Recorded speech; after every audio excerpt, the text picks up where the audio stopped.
चलो पढ़ो।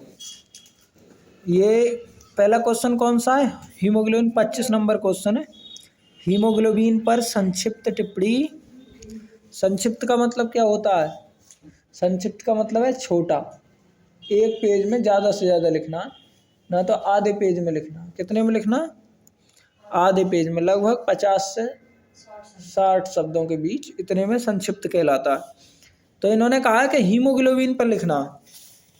तो हीमोग्लोबिन जो है ना, हमारे खून जो हमारा होता है वो लाल हीमोग्लोबिन के कारण होता है। किसके कारण? हीमोग्लोबिन के कारण खून क्या है? लाल होता है। ये सबसे अच्छी लाइन तो इसकी लिखनी है। ये इसमें लाल रक्त कणिकाएं होती हैं। क्या है ये? लाल रक्त कणिकाएं, इसी के कारण लाल होती हैं। इसमें मेन जो मुख्य भूमिका होती है वो आयरन की होती है। किसकी होती है? लाल होने का इसका कारण आयरन है। क्या है? आयरन। बाकी इस क्वेश्चन को देख लेते हैं, क्या पता किस लेवल में क्वेश्चन दिया हो। तो कह रहे हैं हीमोग्लोबिन लाल रक्त कणिकाओं में उपस्थित रंगायुक्त ग्लोब्यूलर प्रोटीन के अणु हैं। हीमोग्लोबिन श्वसन के लिए अत्यंत ही महत्वपूर्ण है। श्वसन के लिए बहुत ही महत्वपूर्ण है। प्राणियों में श्वसन क्रिया में ग्रहण की गई ऑक्सीजन, प्राणियों में श्वसन क्रिया में ग्रहण की गई ऑक्सीजन हीमोग्लोबिन से क्रिया करके ऑक्सी हीमोग्लोबिन बनाती है। क्या बनाती है? हम जो ऑक्सीजन लेते हैं, हम जो ऑक्सीजन सांस लेते हैं ना, वो फेफड़ों के माध्यम से, मैंने बताया कल, के खून में मिलती है। लेकिन खून में वो मिलती किसके साथ है? तो वो हीमोग्लोबिन के साथ मिलती है। और जब मिल करके पूरे शरीर में हर एक कोशिका के पास तक जाती है। उसे ले जाने वाला कौन है? फेफड़ों में से। वो ऐसी खून में मिलती क्यों है? तो उसमें ऑक्सीजन जो मिलती है वो हीमोग्लोबिन में मिलती है। किसमें? और हीमोग्लोबिन को मिल करके क्या बनाती है? Oxy haemo. रटने की जरूरत नहीं है। जब ऑक्सीजन मिलेगी तो ऑक्सी हो गया, हीमो मिला तो हीमोग्लोबिन हो गया। कोशिकाओं में ऑक्सी हीमोग्लोबिन विघटित होकर के ऑक्सी श्वसन के लिए O2 मुक्त करती। और ये ऑक्सी हीमोग्लोबिन जब कहाँ पहुँचती है? कोशिका के पास में पहुँचती है। तो वहाँ पर क्या देती है? ये ऑक्सीजन देती है। क्या देती है? ऑक्सीजन मुक्त करती है। इस प्रकार हीमोग्लोबिन प्राणियों के लिए शरीर में ऑक्सीजन परिवहन का कार्य करती है। इस प्रकार हीमोग्लोबिन क्या करता है? ऑक्सीजन को ले जाता है। फेफड़ों से कहाँ ले जाता है? पूरे शरीर में ऑक्सीजन को कौन ले जाता है बताओ? हीमोग्लोबिन। जो कल मैंने तुम्हें समझाया कि पूरे शरीर में फेफड़े तक तो हम डायरेक्ट सांस पहुंचा देते हैं, फिर पूरे शरीर में कौन पहुंचाता है? तो कल बताया कि ब्लड पहुंचाता है। तो कल तो ये बता कर रहेगा कि ब्लड पहुंचाता है, लेकिन आज ब्लड में भी बताया जा रहा है कि ब्लड में भी एक हीमोग्लोबिन नाम का प्रोटीन होता है। कौन सा होता है? और वो हीमोग्लोबिन कहाँ तक लेकर जाता है? हर एक कोशिका तक ऑक्सीजन लेकर जाता है। अब अगला क्वेश्चन है, कौन सा बताओ? तो अगला क्वेश्चन है रुधिर और लसिका में अंतर बताइए। रुधिर और लसिका में अंतर। तो वैसे जैसा रुधिर है, जो लाल रंग का हम देखते हैं वो है रुधिर, वो खून है। लेकिन लसिका वो चीज़ होती है, जैसे तुमने देखा होगा कभी चोट लग जाती है ना, चोट के बाद थक्का बन जाता है रक्त का, मतलब जिसे हम बोलते हैं ना खुंट बनना, तो वो बन जाता है। फिर उसके बाद तुम देखोगे जब उससे छुटाओगे ना तो पीला सफ़ेद कलर का पानी निकलता है, हल्का पीला। तो वो पानी ही वो होता है लसिका। क्या होता है वो? तो कह रहे हैं उसमें और इसमें क्या अंतर है। तो एक्चुअल तुमने वो पानी देखा ही है, लेकिन उसके बारे में कोई जानते हो तुम? तो उसका अध्ययन तुम्हें कहाँ से करना पड़ेगा? बुक से। तो अब देखो, रुधिर ब्लड की दी है, तो इन्हें इस वाले क्वेश्चन पे ध्यान दे लो। कह रहे हैं नंबर 1, यह गहरे लाल रंग का तरल होता है। भाई खून को सब जानते हैं लाल रंग का होता है। लसिका यह रंगहीन होता है। रंगहीन मतलब बिना रंग का होता है। तरल संयोजी ऊतक है। तो मैंने वो बताया, रंग तो मैंने पहले ही बता दिया। अब कह रहा है रुधिर में लाल रक्त कणिकाएं पाई जाती हैं जिसमें हीमोग्लोबिन होता है। कैसी रक्त कणिकाएं पाई जाती हैं? लाल। लेकिन उसमें लाल नहीं पाई जाती, उसमें तो वो रंगहीन होता है, तो उसमें नहीं पाई जाती है, इसका मतलब। तो कह रहे हैं लसिका में लाल रुधिर कणिकाएं नहीं पाई जाती। अगला, रुधिर में प्रोटीन्स अधिक मात्रा में पाई जाती है। प्रोटीन अधिक मात्रा में, लेकिन लसिका में प्रोटीन अपेक्षाकृत, मतलब अपेक्षा मतलब रुधिर की तुलना में कम मात्रा में पाई जाती अगला, इसमें कार्बन डाइऑक्साइड तथा वर्ज्य पदार्थ कम होते हैं। खून में जो है कार्बन डाइऑक्साइड और वर्ज्य मतलब वेस्ट पदार्थ, जो वेस्ट पदार्थ हैं वो कम होते हैं, लेकिन लसिका में क्या होते हैं, ये ज़्यादा होते हैं। लसिका में कार्बन डाइऑक्साइड और अवशिष्ट पदार्थ मतलब बेकार पदार्थ ज़्यादा होते हैं। 5वां नंबर है, इसमें ऑक्सीजन अधिक मात्रा में पाई जाती है। किसमें? खून में। खून में ऑक्सीजन अधिक पाई जाती है, लेकिन लसिका में कम पाई जाती है। कार्बन डाई खून में कम पाई जाती है और लसिका में ज़्यादा पाई जाती है। फिर 6 नंबर पर दिया, यह रुधिर वाहिनियों में परिसंचरित होता है। ये रुधिर नलियों में बहता है। लसिका वाहिनियों में परिसंचरित होने के अतिरिक्त ऊतकों और द्रव्य ऊतकों की तरह भी रहता है। ये ऊतक के रूप में भी रहता है, नली में ना रह के शरीर में ऊतक के रूप में भी ऐसे ही पड़ा रहता है। और जबकि खून केवल नलियों में होता है। खून कहाँ होता है? केवल, जिन्हें वाहिनियां कहते हैं। क्या कहते हैं? जिन्हें वाहिनियां बोलते हैं। अगला क्वेश्चन है,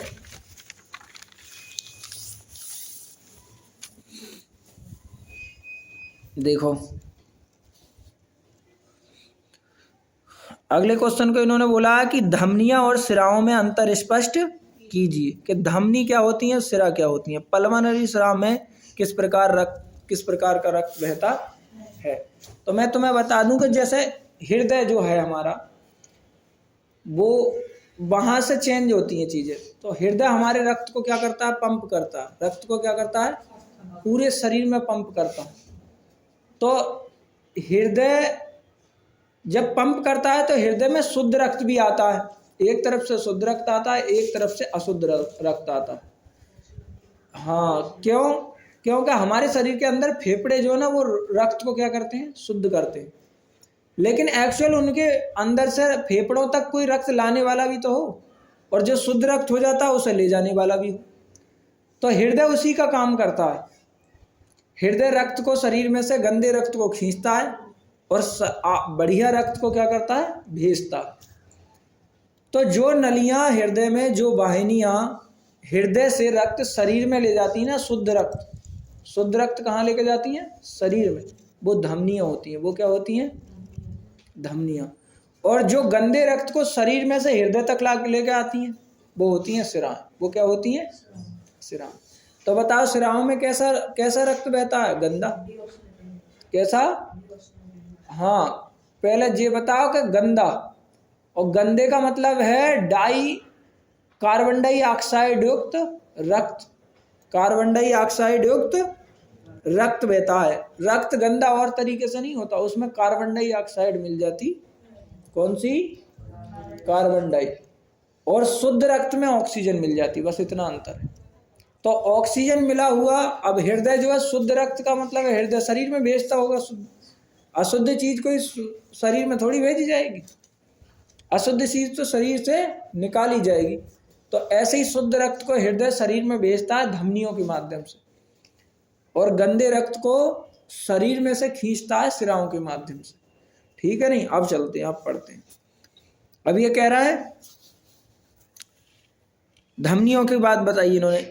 इनमें रुधिर हृदय से अंगों की ओर बहता है। इनमें रुधिर हृदय से अंगों की ओर, हाँ, कहाँ से?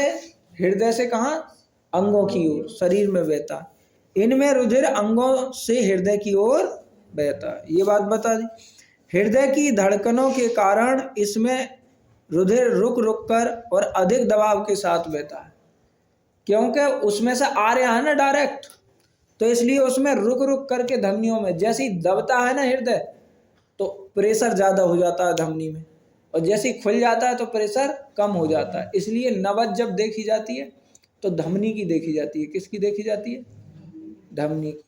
तुमने देखा है जहाँ इंजेक्शन लगाया जाता है उस नस को पकड़ के कोई आदमी नब्ज नहीं देखता, क्योंकि वो नस में जो है इंजेक्शन नहीं लगाया जाता है, सिरा में लगाया जाता है।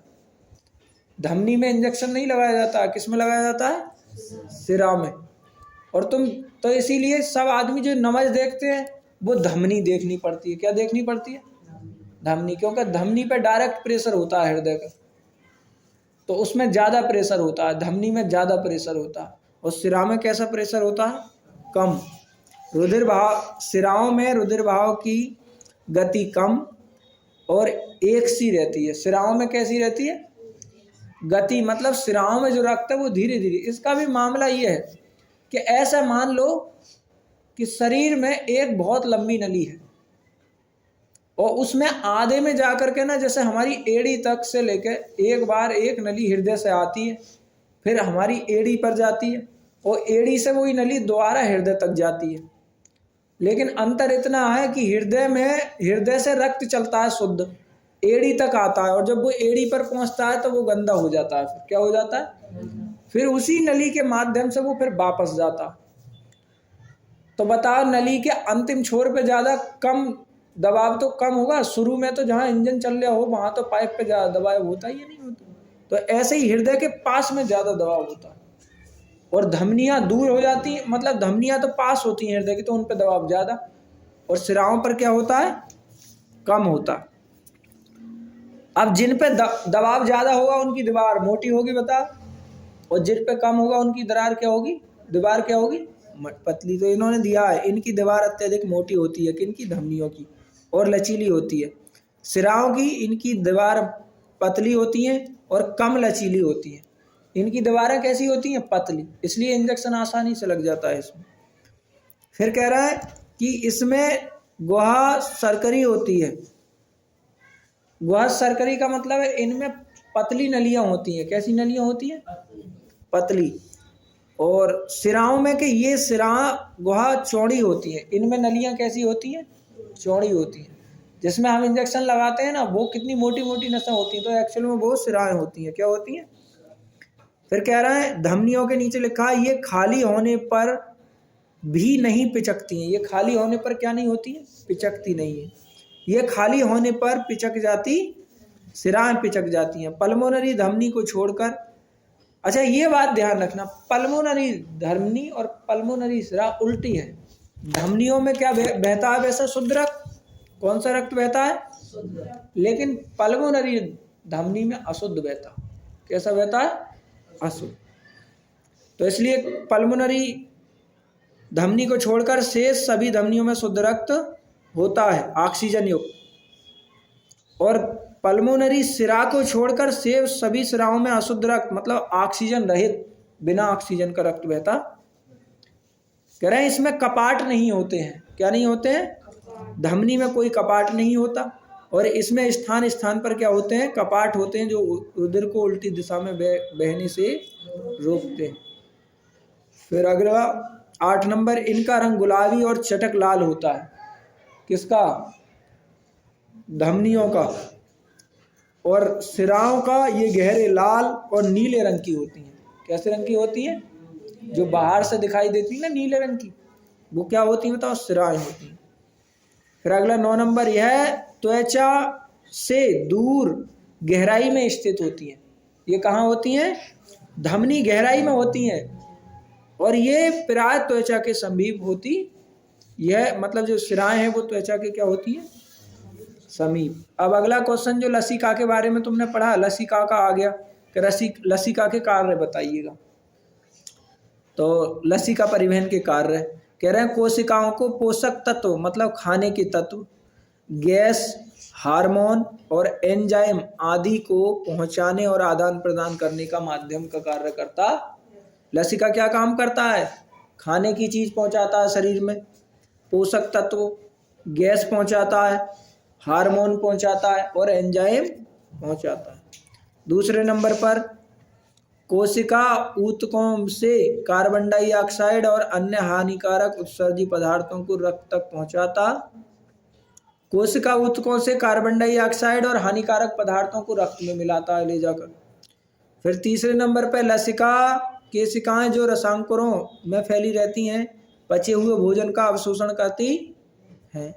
4 नंबर पर, लसिका कोशिकाओं के चारों ओर जलीय वातावरण बना करके कोशिकाओं के बाहर और भीतर प्रसरण संतुलन बनाए रखता। लसिका वाहिनियों में स्थित लसिका ग्रंथियों में लिम्फोसाइट का निर्माण करता है। किसका निर्माण करता है?